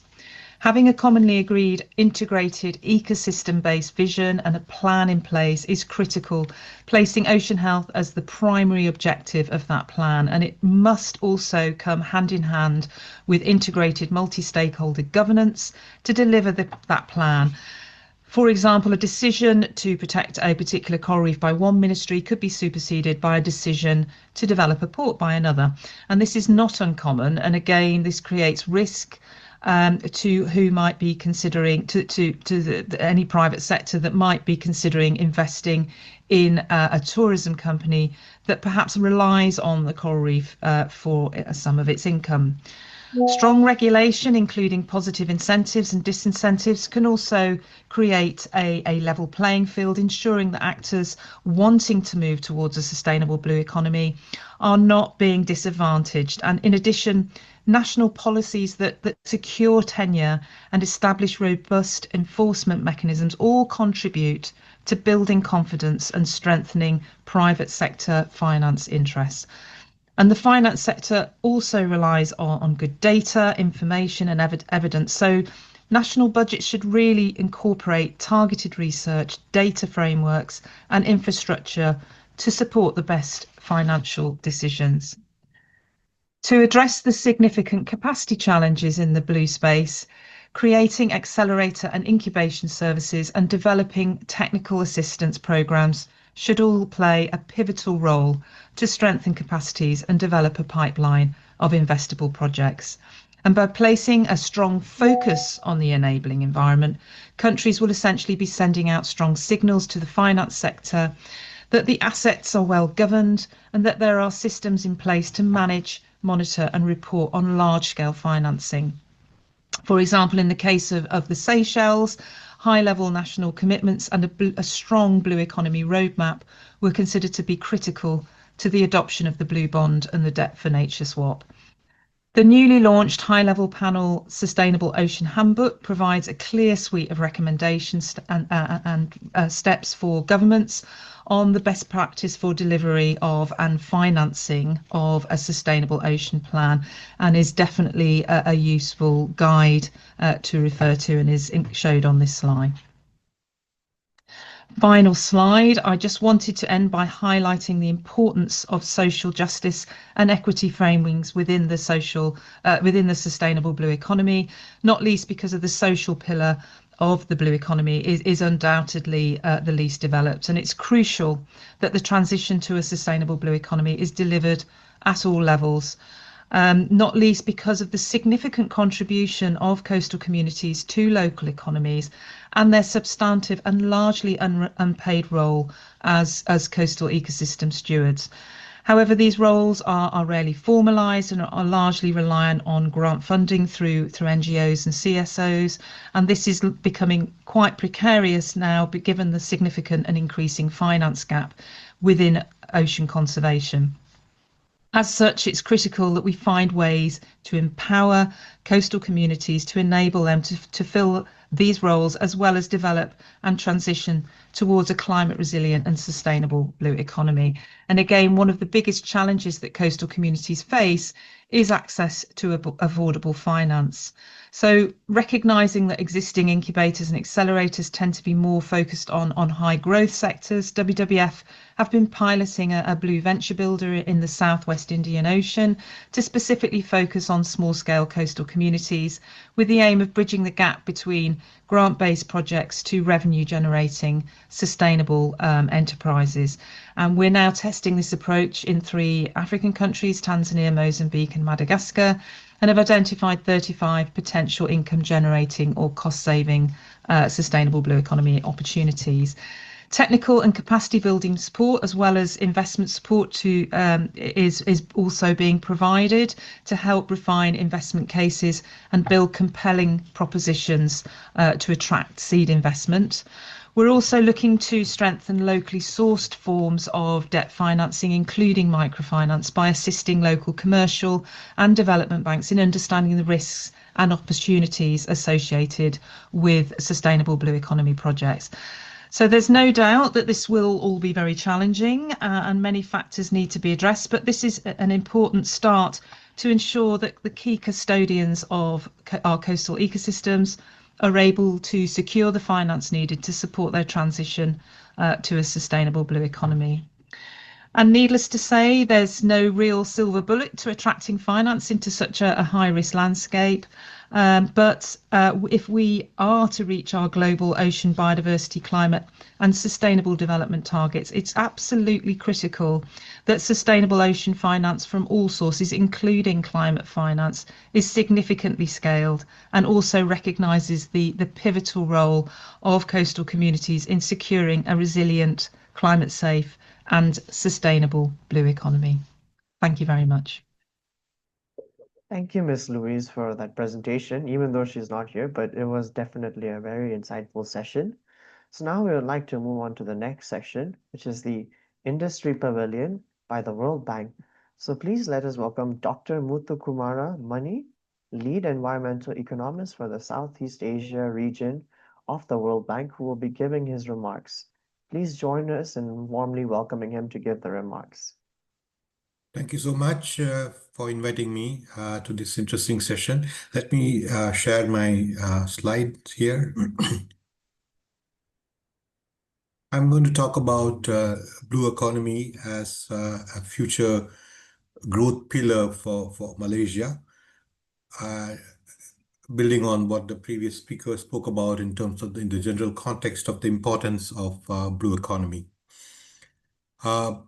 First, I think let's start with the definition, as there are many definitions of blue economy floating around. But in general, blue economy is sustainable use of ocean and coastal resources for economic growth, improved livelihoods, and ecosystem health.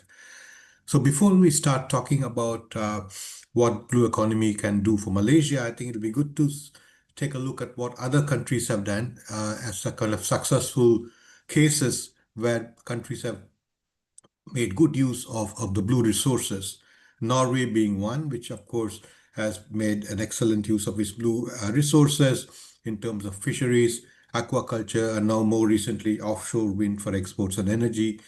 Iceland, it's another country that has taken advantage of its blue economy to promote sustainable tourism, biotechnology, as well as fisheries management.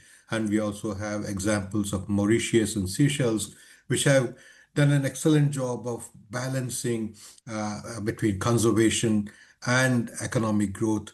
And they have used innovative tools such as marine spatial planning and balancing tourism with their conservation as well as livelihood goals. So we have good cases of countries that have used the blue economy space, but we also have a lot of bad cases where we are depleting our blue resources through overfishing, pollution. As we all know, the plastic pollution is huge. It's a huge issue which degrades the marine ecosystem.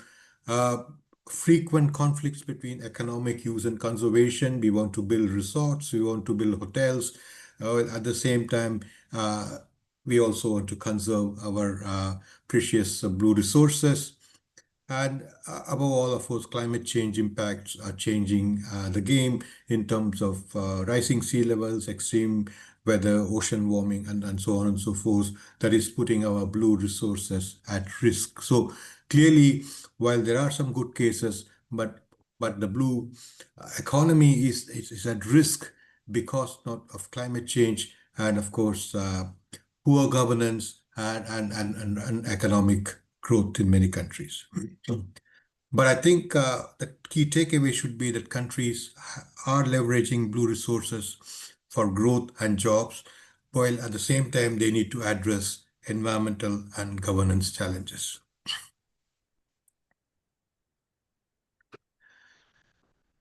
So in Malaysia's case, Malaysia is blessed with a 4,800 kilometers of coastline and rich biodiversity. So the starting point for Malaysia in terms of the blue resources is good.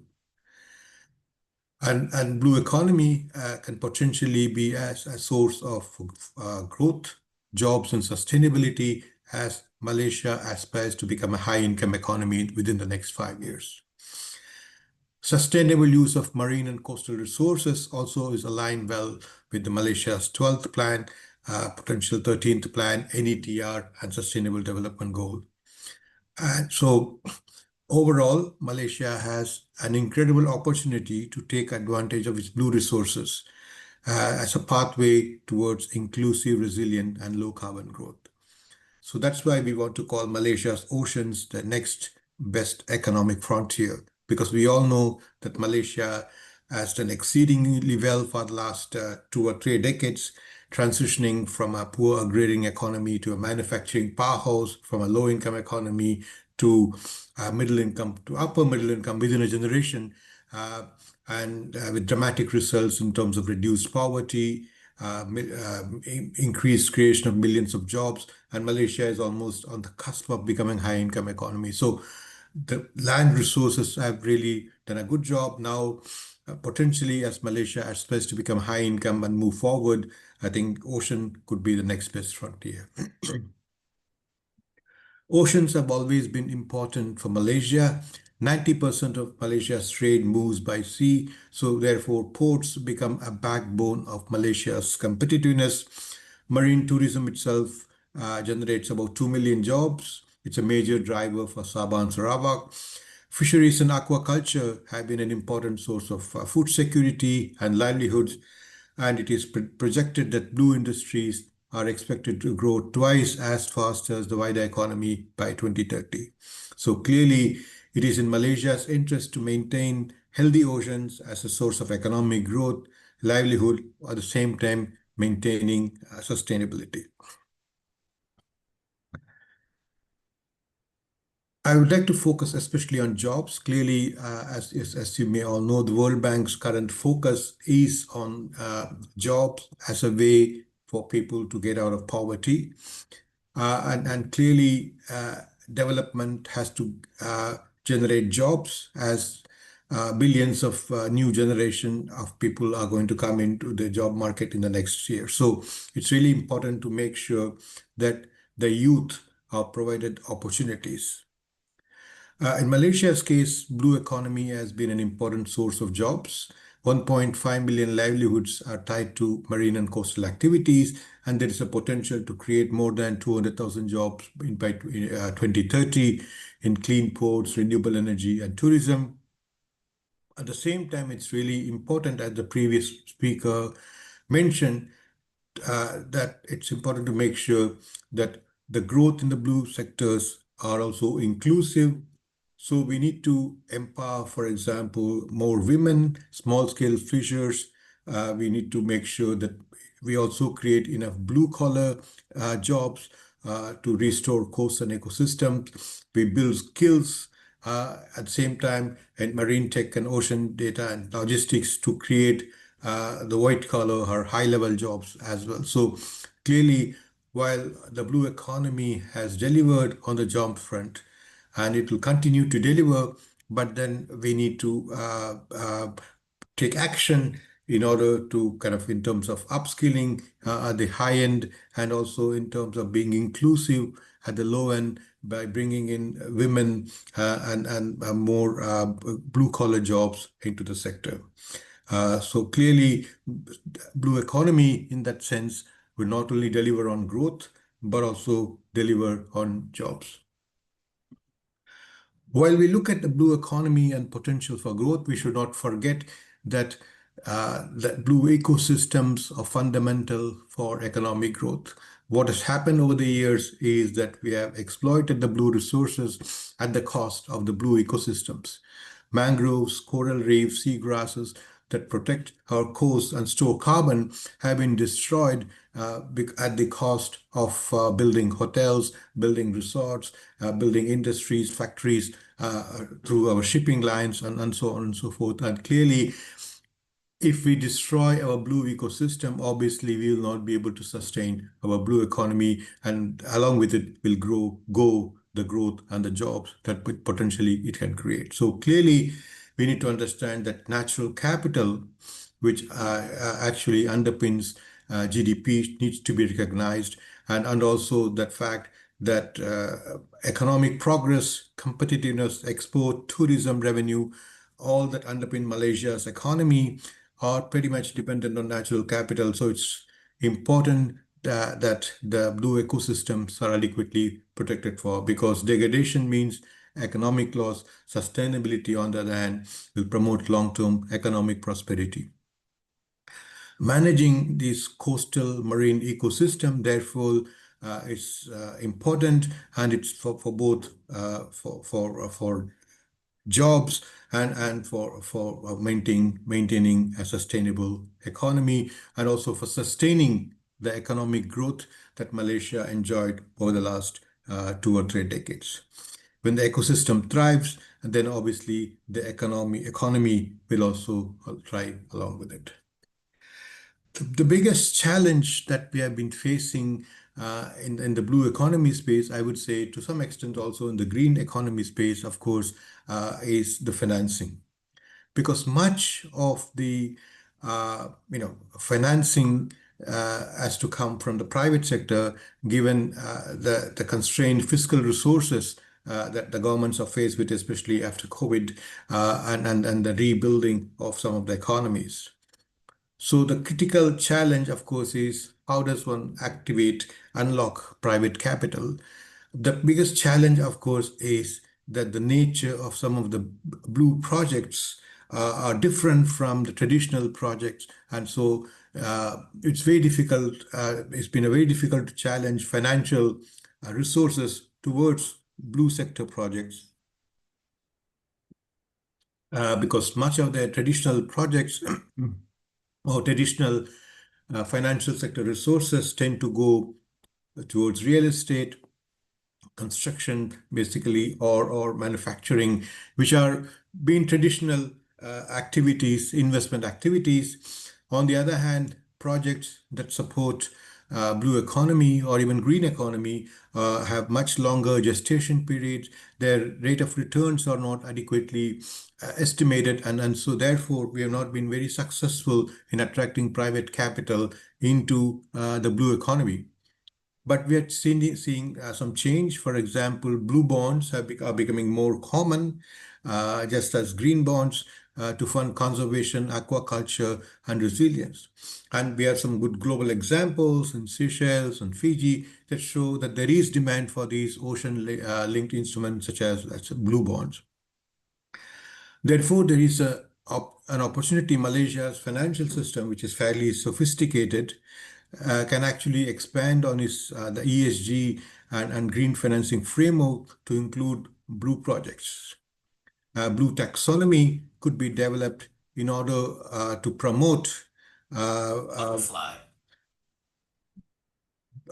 financing of blue economy, and that also calls for greater public-private partnerships, blended finance, and basically making sure that the financial sector turns up for the blue economy, because it's one thing to have blue economy as a major source of economic growth, livelihood, jobs, and sustainability. But if there is no finance to back those goals, I think it becomes much more difficult.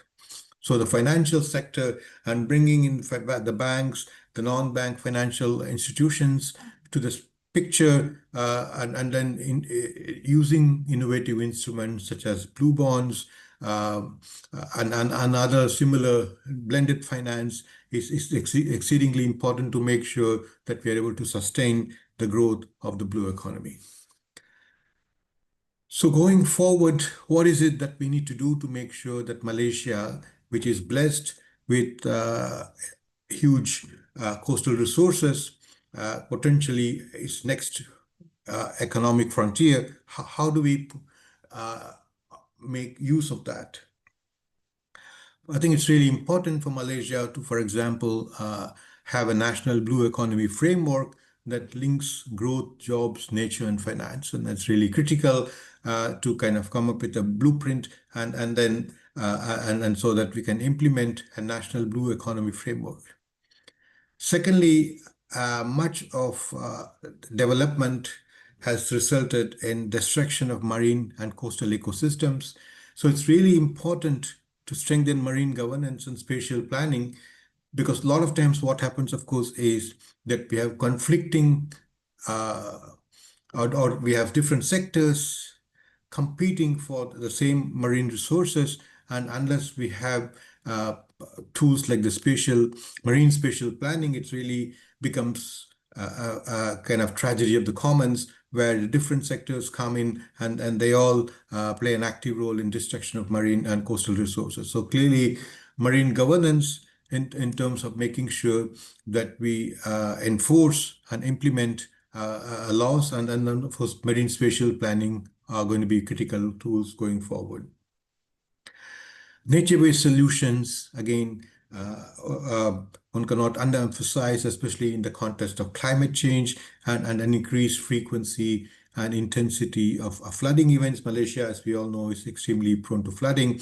So investing in, for example, coastal mangroves will not only deliver on the adaptation side, but also it can potentially deliver on the mitigation side to meet Malaysia's net zero target. So in other words, it's a win-win both in terms of adaptation and mitigation, both in terms of delivering on resilience, at the same time also in terms of acting as a carbon sink.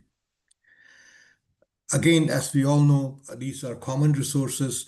Ocean resources are shared across countries, neighboring countries, and other countries. So clearly, Malaysia can take a leadership through ASEAN, deepen collaboration across ASEAN countries to make sure that we have a shared ocean stewardship. For example, we know that on plastics, ASEAN has been quite active. World Bank has been working with ASEAN to clearly developing a framework so that to reduce plastic waste, to make sure that countries take ownership to reduce plastic waste across the oceans in the region. So that something similar can be done in the blue economy space as well. Again, I think it's important to have a policy framework to support the blue economy, but at the same time, it's very critical to have private innovation to build a resilient ocean economy going forward. Well, it's important to make sure that we have policies which are enforced, governance mechanism, tools like marine spatial planning, but at the same time, the private sector has to play its role, and that is where we need to talk more about instruments like the blue bonds, blended finance, and the financial sector has to play a more active role in order to promote a resilient ocean economy. So for Malaysia, to conclude, blue economy is just not about sea. It's a blessed country, but I think it's also about sustaining Malaysia's sustainable future. Even as Malaysia marches towards becoming a high-income economy in the next 5 years, I think it's really important to sustain its growth. It's important to invest in the blue economy. Thank you so much. Thank you very much, Dr. Muthu, for sharing the insights with us through that presentation. It was a very detailed presentation. So now with that, we would like to conclude today's program. So thank you all of us for joining us on the 8th day of the Malaysian Support for COP30 event. We hope you enjoyed the sessions and the discussions. So before you leave, we would be grateful if you could complete a short post-session survey form, the one that just popped up just now. A Zoom poll will pop up on your screen. If it doesn't appear, simply click on the poll icon at the top left of your screen. So do stay tuned for our final 2 upcoming sessions, which are happening from November 20th to the 21st, which is tomorrow and the day after tomorrow, where we'll continue exploring a diverse range of climate themes, which are all listed on the CGM website. Don't miss out on Day 9, A Paradigm for Progress, which is taking place tomorrow. And at the same time, too, the recording of today's session will be available soon. And if you have friends or colleagues who would like to join, registrations are still open. We look forward to seeing you all again tomorrow. Thank you very much.